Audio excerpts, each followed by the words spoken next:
జై తెలంగాణ. అందరికీ నమస్కారం. నిన్న మొన్నటి వరకు జరిగినటువంటి ఎమ్మెల్సీ ఎన్నికలలో కాంగ్రెస్ బీజేపీ పార్టీ నటించమంటే జీవిస్తుంది. మీరు ఎంత జీవించినా ఎంత నటించినా ప్రజలకు చాలా స్పష్టంగా అర్థమవుతూ ఉన్నది. మీరు ఏమిటికి ఇప్పుడు ఈ నటనంతా దేనికి? బీఆర్ఎస్ పార్టీ మేము పోటీలో ఏమన్నది సైలెంట్ అయిపోయింది. ఇక్కడ మీ విషయాల్లో ఇంటర్ఫేర్ కాలేదు. కాంగ్రెస్ పార్టీ కరీంనగర్లో ఒక అభ్యర్థిని పెట్టి మిగతా 2 చోట్ల అభ్యర్థులను పెట్టకుండా బీజేపీకి సైడ్ ఇచ్చింది. మళ్ళీ మీదికెళ్ళి ముఖ్యమంత్రి ఎప్పుడు ఇవరకైనాడు కూడా ఎమ్మెల్సీ ఎన్నికలలో ముఖ్యమంత్రులు వచ్చి ఆర్భాటం చేసింది ఏం లేదన్నాడు. ఎస్ఎల్బీసీలో 8 మంది ప్రాణాలను బలిపెట్టి గాలి మోటార్ వేసుకొని వచ్చి గాలి ప్రచారం చేశాడు ముఖ్యమంత్రి. మరి ప్రచారం చేసినప్పుడు ఉంటే ఏమున్నది? ఒక కరీంనగర్లో పోటీ ఉన్నది, కరీంనగర్, ఆదిలాబాద్, నిజామాబాద్లో పోటీ ఉన్నది బీజేపీకి కాంగ్రెస్.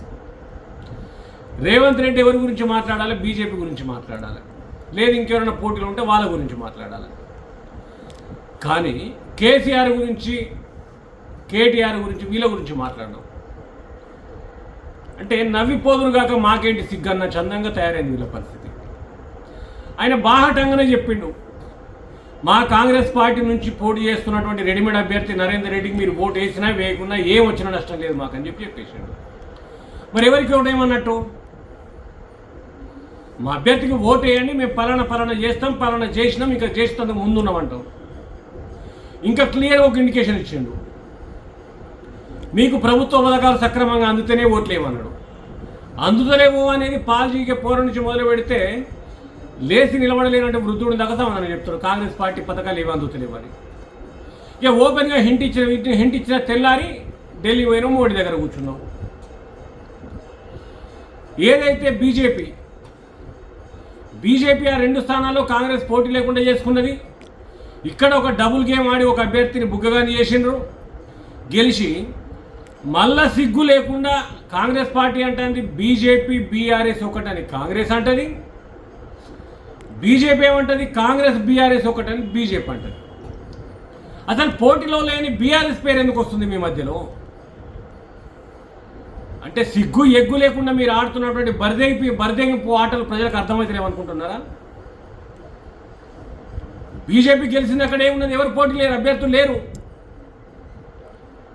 ఉన్నొక చోట అభ్యర్థిని పెడతా, అభ్యర్థిని బుగ్గగాన్ని చేసి కాంగ్రెస్ పార్టీ మీకు సపోర్ట్ చేసిన మాట వాస్తవే. ఇలా బీజేపీ గొప్పతనం కూడా ఏం లేదు ఇందులో. కాంగ్రెస్ పార్టీ బీజేపీ కలిసి ఆడినటువంటి ఒక వింత నాటకం ఇది ప్రజలకు తెలియనట్టు మీకు మీరే ఫోజులు కొట్టుకుంటా ఇంకా కూడా బీఆర్ఎస్ తిట్టుకొని బతుకుతామంటే మీకంటే దుర్మార్గులు ఇంకెవరు ఉండరు.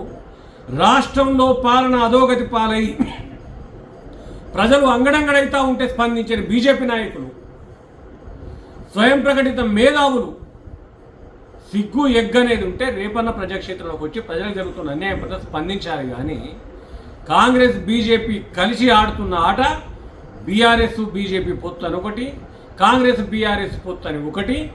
ఈ విలోదక్కువ గేమ్స్ మీరు ఎన్ని రోజులు ఆడినా ప్రజలలో ఇంక చులకనెత్తారు తప్ప గొప్పగా నిలబడరని చెప్పేసి తెలియజేస్తాము.